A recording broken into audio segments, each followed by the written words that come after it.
See, you did get a little bit of a bonus. Yeah, like it's a color. Gotcha.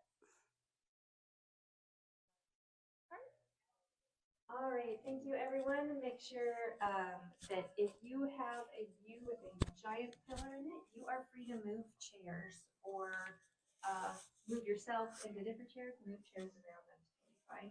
I always joke when I see people sitting in the back, I'm like, we're not taking up a collection. You can come up front. It's okay. Also, sitting closer, if you have questions afterwards, that makes you a little more visible and easier to hear. All right, let's get started. Thank you so much for coming. We have people trickling in. Go ahead, find a seat, not behind a pillar. It is my pleasure to introduce our presenter today, Mr. Donald Brown, who is a Chartered Special Needs Financial Planner. He will be presenting today about understanding ABLE, A-B-L-E, accounts, and special needs trusts. Please join me in welcoming Mr. Brown to the 2024 AMCSI Conference. Thank you. It is an honor and a pleasure to be here. By my count, I think 6th time we're here. And I love coming back every year and seeing the community. A couple things quick. If you got your gift, I'm guessing half of you don't know what it is. So I'm going to show you. Okay? It is a screen cleaner that sticks on the back of your phone. So when you want to clean the screen on your phone, you peel it off and wipe the screen, stick it back on. So if you forget everything else I say from this point on, that's our website right on the back of that screen cleaner. Okay. So that's number one. Number two, if they told you the workshop's free, they lied. What I mean by that is your price of admission is to give us feedback, please. And I also want to prove to my folks back home that I actually talk to real human beings. So please, please, please, I'm going to hand these out now. I'm going to ask you guys to hand them to each other. Please fill it out as you go. I have pens if you need. Oh, look at that. And if you didn't get your gift because you came in late, Erica? Alexis will help you. Okay, 3 things for every workshop that I do. Number 1, thank you for lasting until 5 o'clock on July 4th. I saw 5 o'clock July 4th and I was like, it's going to be me, the moderator, and somebody who got lost. So thank you very much. Show of hands, first time attendees? Oh, congratulations. If you haven't figured it out yet, which is one of the most inspiring things to me, is getting to know other families here. Talk to everybody that you can. Grandparents in the room. All right, especially important for all of you as well. Okay, 3 things we do a workshop. 1, we want to teach you something. You came here to learn, we want to deliver. 2, I want to give you at least 1 actionable item when you walk out of the workshop. You say, glad I attended. And 3, we want to have some fun. I don't want this to be talking at you. I want it to be interactive. You already got some prizes. Maybe there might be some cash and prizes involved as well. So, hi, I didn't even see you yet. I haven't seen you in 2 days. Okay, so we're going to talk about understanding ABLE accounts and special needs trusts, I think. Okay, there's our important disclosure. I am not an attorney and I am not a CPA. Okay, everything we do as Special Needs Funding Coach is designed on that question. You are all here because you are supporting a family member, a loved one, someone professionally. But we also know that as a family member, particularly moms and dads, grandmas and grandpas, who's stepping in when I go? How do I handle that? And I always know that that's probably 2 o'clock in the morning when you can't sleep. So we call our organization Special Needs Funding Coach for a simple reason. Okay? Anything you ever did in your life where you had a coach, that coach did 3 things. 1, taught you the fundamentals of whatever it is that you were using that coach for.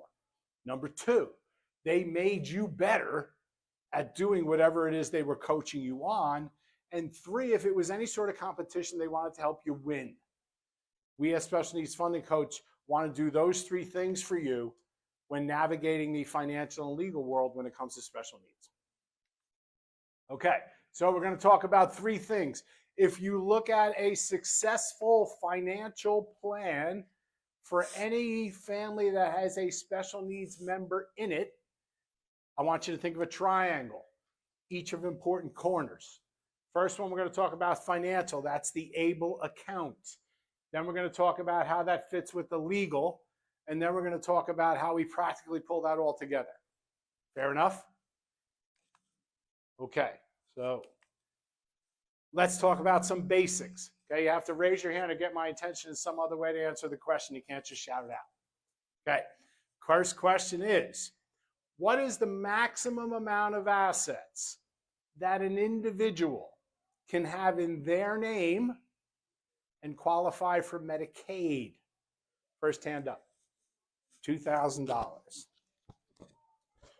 You could be our first lucky winner. Now, I will tell you, in 2019, I spoke at a supportive housing conference in New Jersey, and somebody won $20,000 on one of those tickets. Okay. So, $2,000. Why is that important?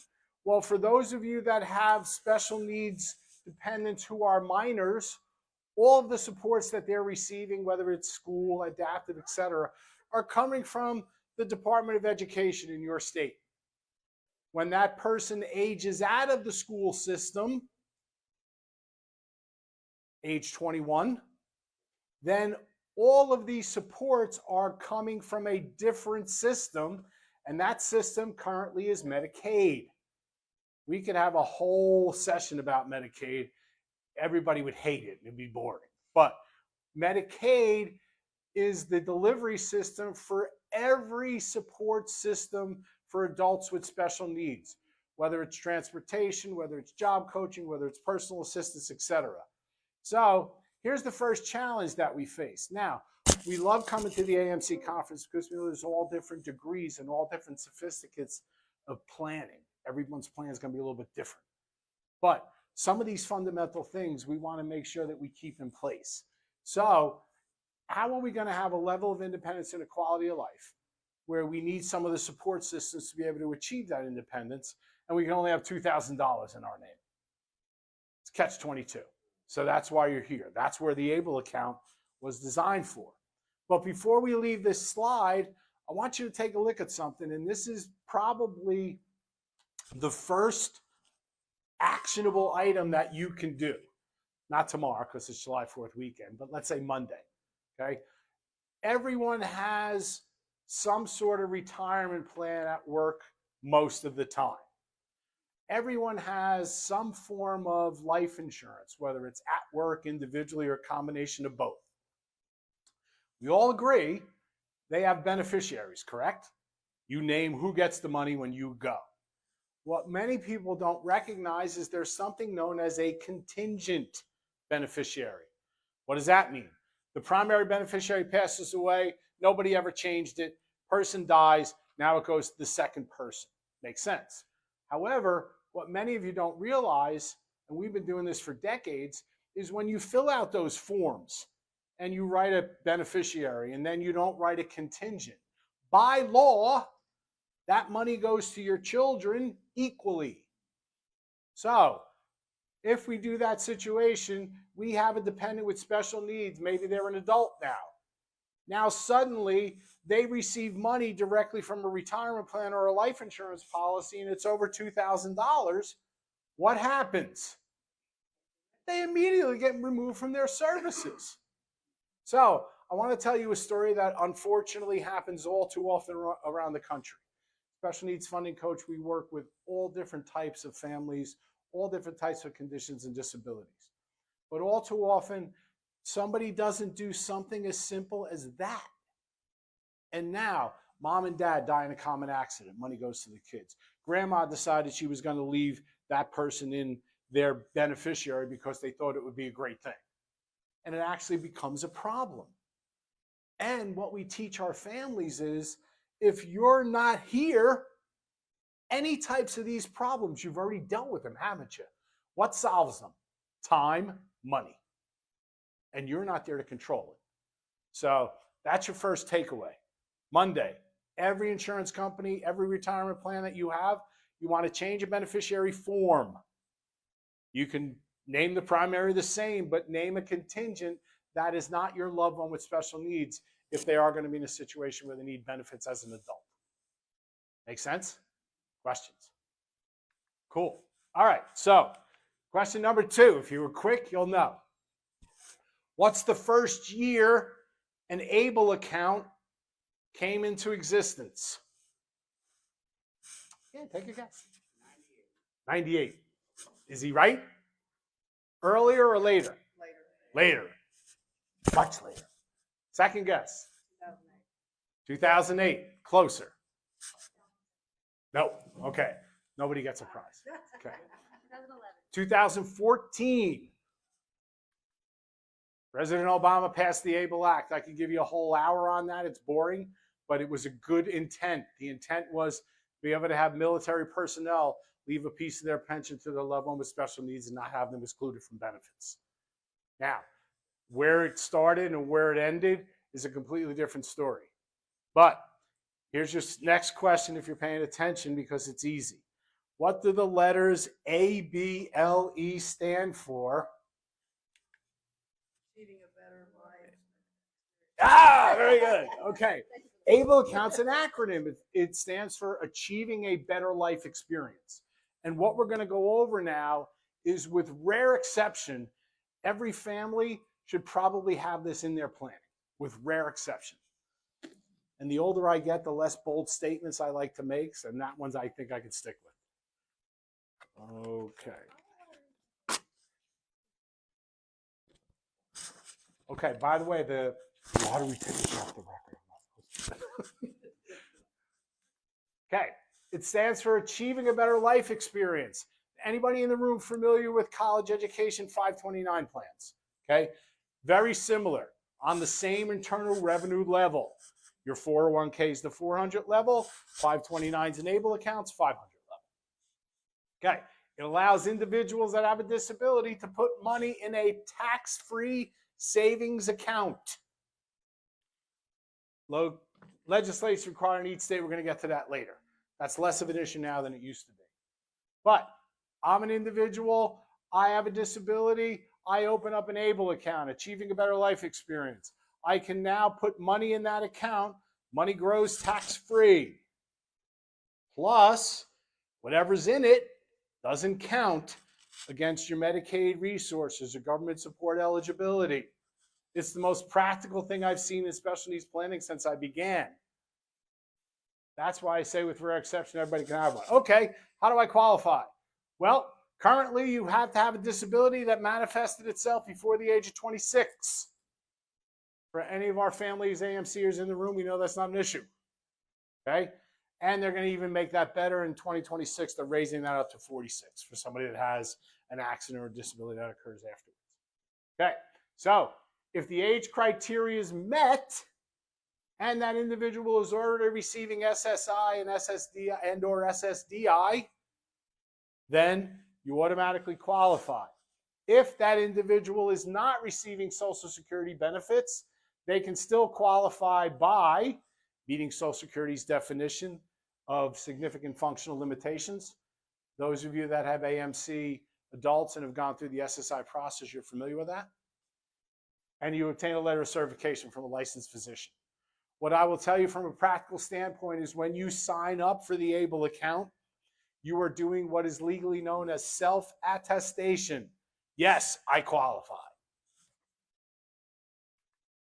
Okay, so next question. What's the maximum amount of money I can put into an ABLE account in 1 year?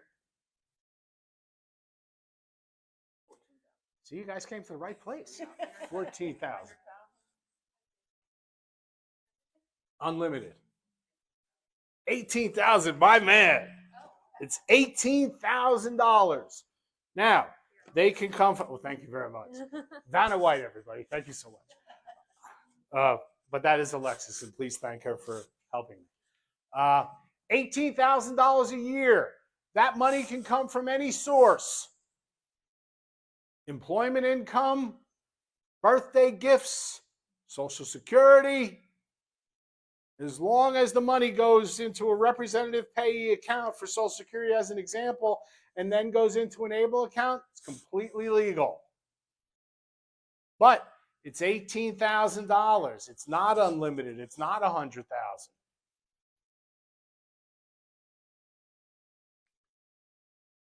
And the maximum amount that you can put in it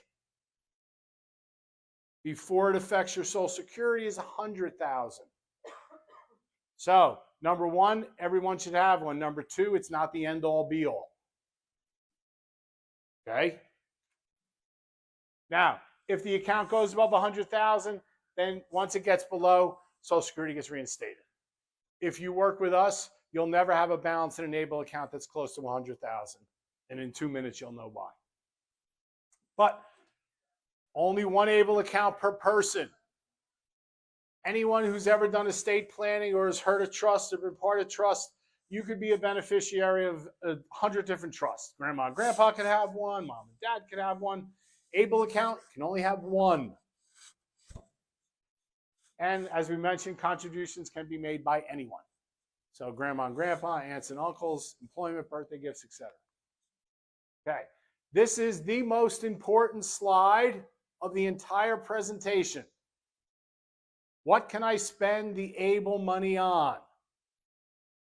And I want you to look at that list. And what I'm going to tell you from a practical standpoint is just about anything that's legal. Look at the categories: health, prevention, and wellness. You'd be hard-pressed to think of something that we would want to do and not be able to put it into one of those categories. Question? Everybody good? Here's the bad. Well, if these are all the good things, then what's the drawback? Here's the drawback. If an individual has an ABLE account and they pass away, and there's money left in the ABLE account, Medicaid's getting it. They are reimbursed for any services. And if you have Medicaid for any long period of time or any adult services, that number increases rather rapidly. So that's the one drawback. That is why when we work on doing plannings for our families, the ABLE account's not going to be the end all be all, but it's going to be a bucket that we use and we teach you how. But that's the ABLE account. Anybody have anything that they could think of off the top of their head where they would say, no, we shouldn't have that?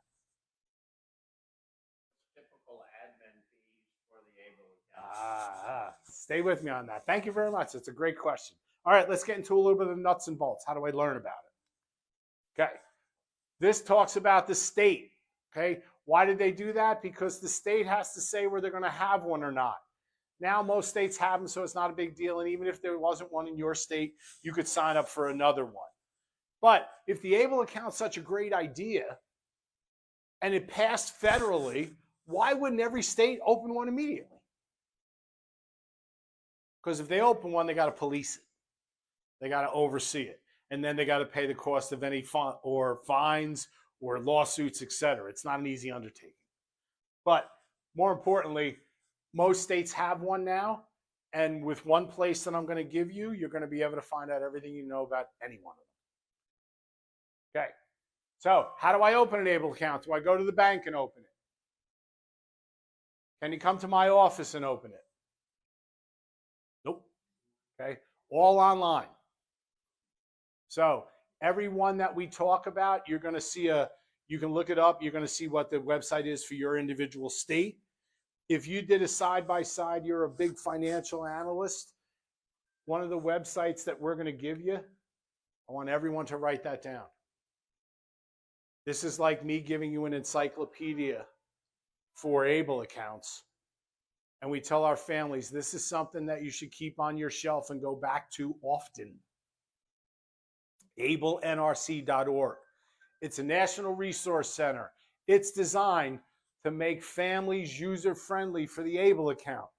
It is funded by a nonprofit, so no one's going to grab your information or try to market to you. Go back there often. Here's what they're going to teach you. Everything that I just taught you, and they're going to break it down into 5 different pieces, and you can go back and visit them anytime you want. There's PDFs, there's YouTube videos, etc. But what's the ABLE? Who's eligible? How can funds be used? How do I open it? How do I manage my account? One of the things in that website is a state coordinator. You go to the website, you pick a state. I want to look at New Jersey. Then I want to compare it to Georgia. Then they're going to give you a breakdown. Now, like every other investment account, very similar to 529 plans, you're going to have a maintenance fee, but they're not going to be a lot. 25, 50 bucks a quarter, or some of them even have as little as $50 a year. The more important thing from our perspective is, what are we going to use the ABLE account for? And that's going to determine what we put the ABLE account money in. If anyone's ever had a 529 plan, you had to choose your investments in the plan. Same thing with an ABLE account. One thing I'll say that's not on the slides that I think everyone should remember and write down: when you apply for the ABLE account, ask for the debit card, even if it costs extra money to get. Because the one thing Medicaid can do is come back to you, or Social Security, and say, oh, you got an ABLE account, where'd you spend it? Now, instead of you having to scramble to recreate, if you got a debit card, have a list of everywhere you spent the money. Okay, so we open up an ABLE account. That's going to take care of all of our financial and estate planning needs. Is that correct? Obviously not. Okay, why? This is only $100,000. If we were sitting doing your estate planning, you're trying to plan for your family, including your loved one with special needs, and the maximum you could put anywhere would be $100,000, it'd be a pretty short conversation, wouldn't it? So, also, somebody gets an inheritance and it's more than $18,000, I can't put it in there. So, and the beneficiary encourages disability over 26, where the beneficiary cannot make financial decisions. That's not pretty much an issue in this room. So, what else is there? Well, it's something called a special needs trust. Now, I know as soon as I mention the word trust, a lot of faces glaze over because you think of like trust fund babies and the Rockefellers and all that. What I would tell you from a estate planning perspective is, if you have a home and you have children, you would benefit from a trust in your planning. I can't tell you how many times I sit with parents who now have kids that are married. And when we explain to them that if you leave the money directly to your son or daughter, and that's the year the spouse decides they want a divorce, that money becomes part of that. You know, oh no, I don't want that. Well, that's what a trust does. And we're going to talk about what a special needs trust is in particular. Okay, so we talked about the financial and the ABLE account. Now we're going to talk about the legal side. So this is where I know when attorneys give presentations, they're brilliant, but sometimes I don't understand what they're saying. So for the next 5 minutes, I'm going to break down estate planning for you in 2 simple ways where you'll never forget it and you'll understand how important it is. So let's first talk about the 2 things you're going to need in estate planning. I won't ask you to embarrass yourself, but I know that 70% of the people in this room don't have one, or have one that's outdated. So let's talk about a will. Somebody want to give me a 1-word definition for a will? 1-word definition. Inheritance. Inheritance is a good one. A will direct that. I want a shorter one. Directives are a good one. Directives and the trust is a really good one. Last guess. Wants. Good. And the will's going to counter that. The word I want you to remember is note. N-O-T-E. A will is a note. If you go away to the conference next year, you leave me to watch your house and your family, you're going to leave me a note, right? Here's where we are. Try not to call, but here's where we are. Here's the neighbor's name. Here's where this is. Here's the doc's office, etc. Well, a will's your note. You're never coming back. So if a will's a note, what does it do? It does 3 things. 1, who gets your stuff? Now, remember we talked about beneficiaries earlier. So anything that has a beneficiary named doesn't go through the will. So your life insurances, your retirement plans, etc. Anything that has a beneficiary named does not go through the will. So if the will says something different than the Benny, Benny takes precedence. So number 1, who gets my stuff? Now, you may not think that that's a big deal, but I know from too much experience and working with too many attorneys that it is a big deal. I'll tell you a quick story. There's a family that had a $5 million estate. Not mega millions, but $5 million isn't chintzy, is it? I'll take that every day of the week. Now, there were 3 children. They blew the entire value of the estate fighting over one asset. Yes? Dog. Car. Vacation home. A $15 harmonica. Dad used to play the harmonica every night after dinner. So if you don't think that stuff's important, think again. Make a list of all your stuff. Who gets your stuff? Number 2, who becomes guardian of my dependents? This is the reason when mom and dad have kids and they're under age 18, they don't get a will because they can't agree who that would be. Now, for our special needs families, some need to take some level of guardianship beyond age 18. Not so much in this room, but some do. So, number 2, who becomes guardian of my dependents? Number 3, who am I asking to carry out my wishes? It's called an executor. You've probably heard of it. Some of you may have been. So, a will's a note. You're never coming back. Who gets your stuff? Who becomes guardian of your dependent? And who are you asking to make sure all that stuff happens? Good? All right. Now, second thing we're going to talk about is a special needs trust. So, if a will's a note, give me a one-word definition for a trust. All right. Before I forget. Oh, you know what? I'll have you do it. I need to take some pictures. Okay. One-word definition for a trust. Take a stab. Promise is a good one. See? We're going to make estate planning so good you never forget it and you understand how important it is. If a will is a note, a trust is a bucket. So let's talk about what we put in a bucket and what a bucket does. First thing a bucket does is what? Holds what we put in it, right? So what are we putting in a special needs trust? We're putting assets that we want exclusively used for our loved one with special needs. We're putting assets in the bucket. What are the assets? Whatever we want used for our loved one with special needs exclusively. Second thing a bucket does, protects what's in it if you think about it conceptually from outside sources, right? What outside sources do we want to protect that money from? Government, bam. Government never gets their grubby hands on it.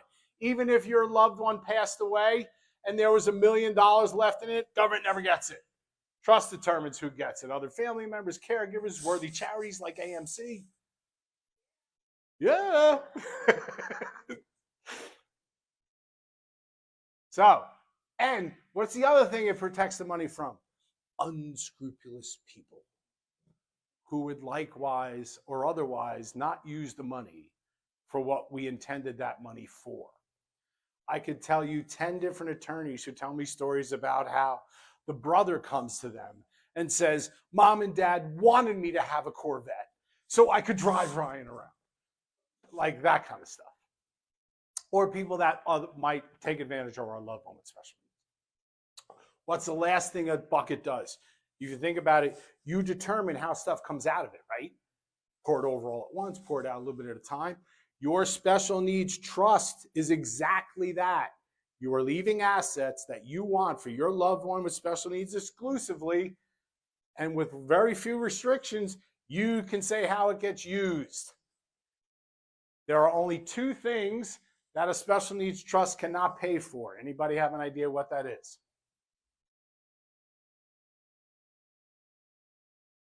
Basic food and shelter.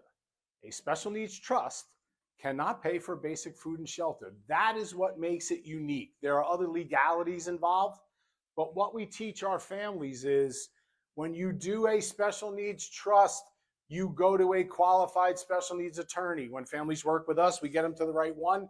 If you're not working with us, get to a qualified attorney. This is not the trust you go for your real estate attorney or your discount legal services at work. Because if you think about it, ideally, if this is the bucket that we want assets used for our loved one with special needs. While we're alive, we could spend the money on them. It's after we're gone that we want that trust funded. And that's when somebody at Social Security is going to read it. And it's not the attorney at Social Security. They don't have a lot of those. It's going to be a layperson. And that layperson's designed and trained to look for disqualifiers. Well, the first disqualifier is if that trust can pay for basic food and shelter, it doesn't qualify. You're gone, you got a legal problem, and all that money's out in play now. Just by going to a qualified special needs attorney, you avoid that. And the other thing is, a special needs trust can't reimburse family members, which too many trusts have language in it, because it's got to be spent exclusively for and on your loved one with special needs, not reimbursing people for bought something. But if those are the only things a trust can pay for, what can it pay for?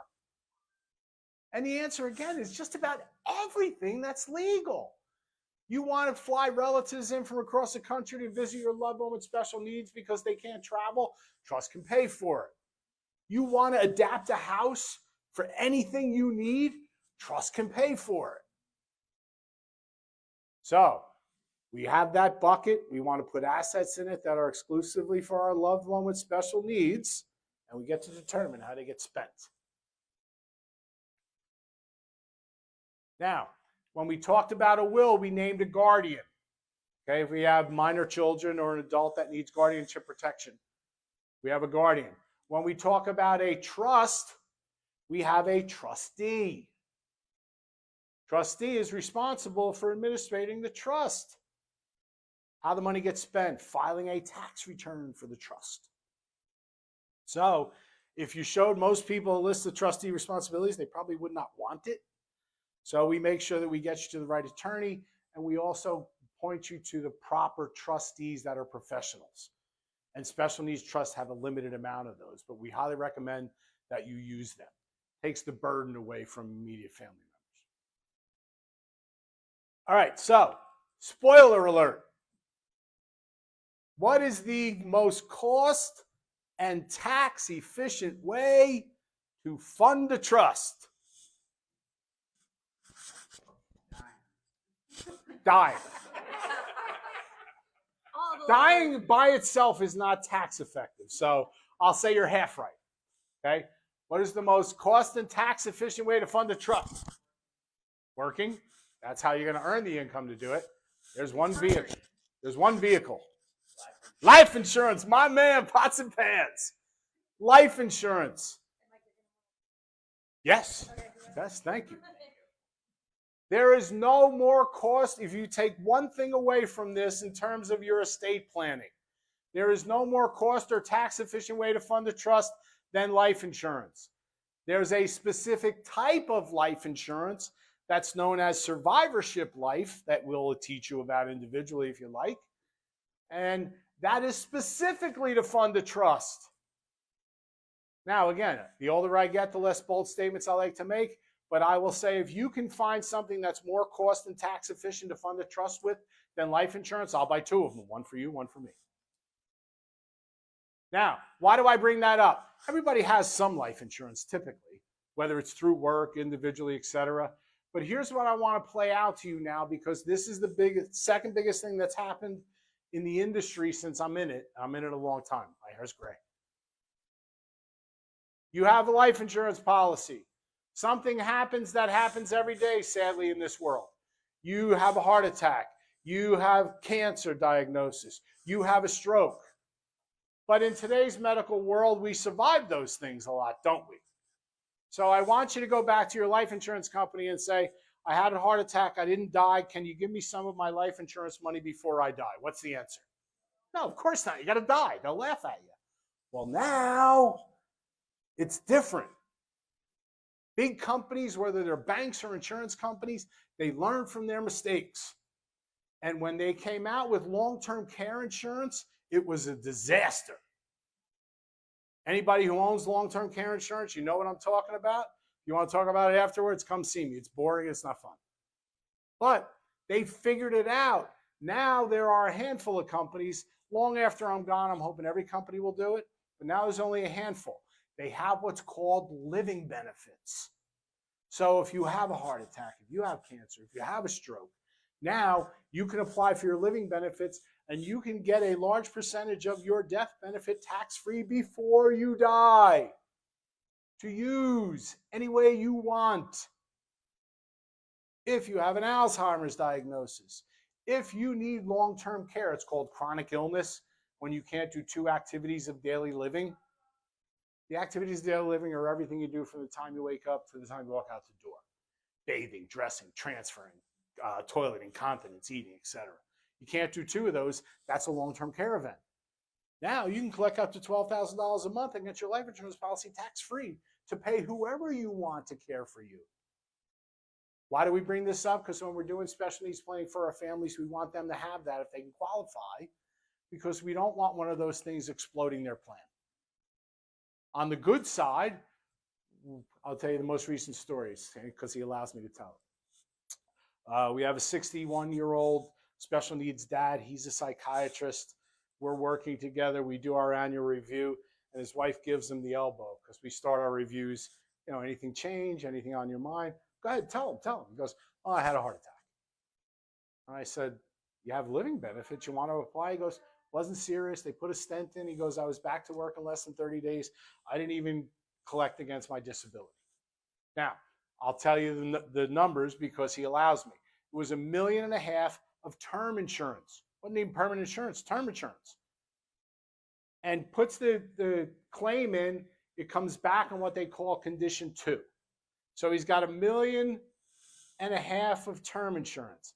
They say to him, we will give you $700,000 tax-free today, policy's over. Or you can take $350,000 and keep the other $750,000 for life insurance if you want.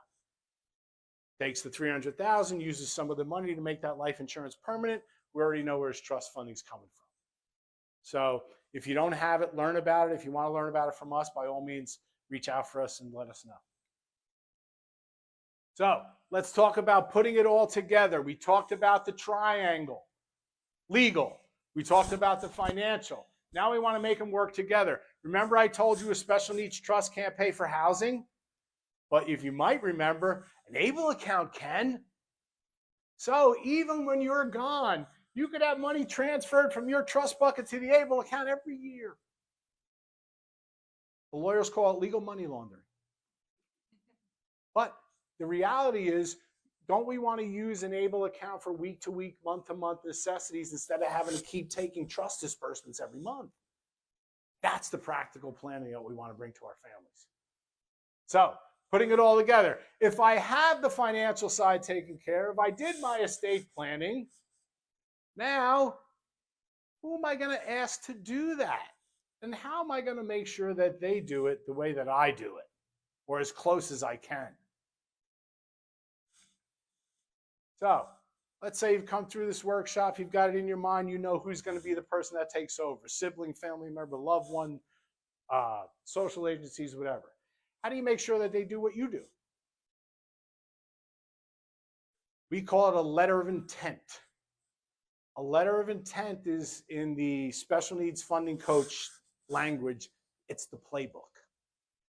Okay, I've planned legally, I've planned financially.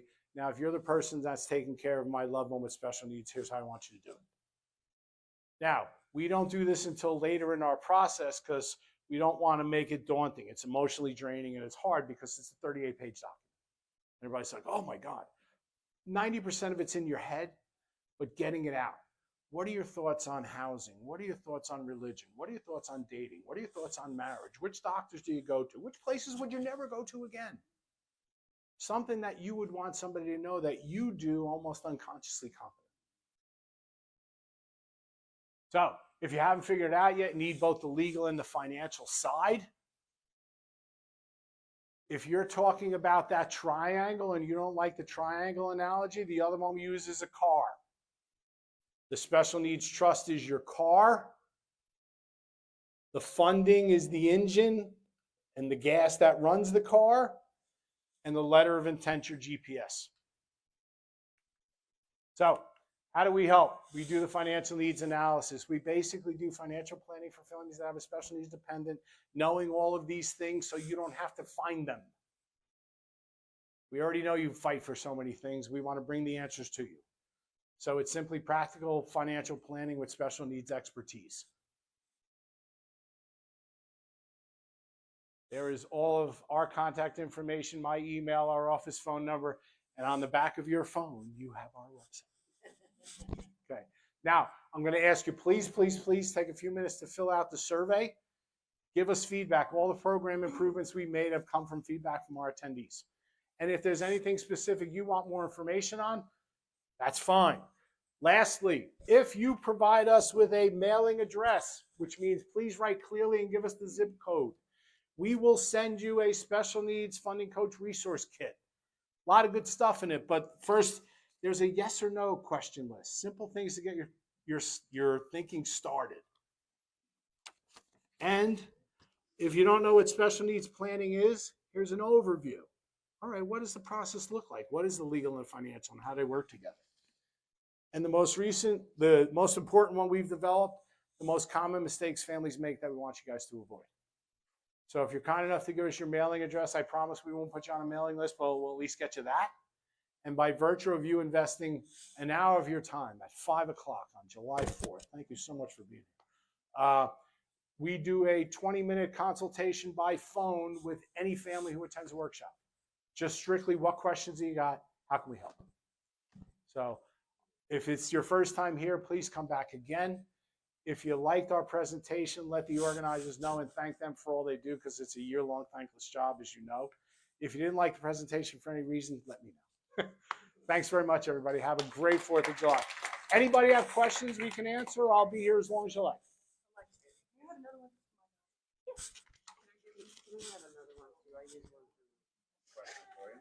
Is the reason that a life insurance policy is the best vehicle to fund a trust because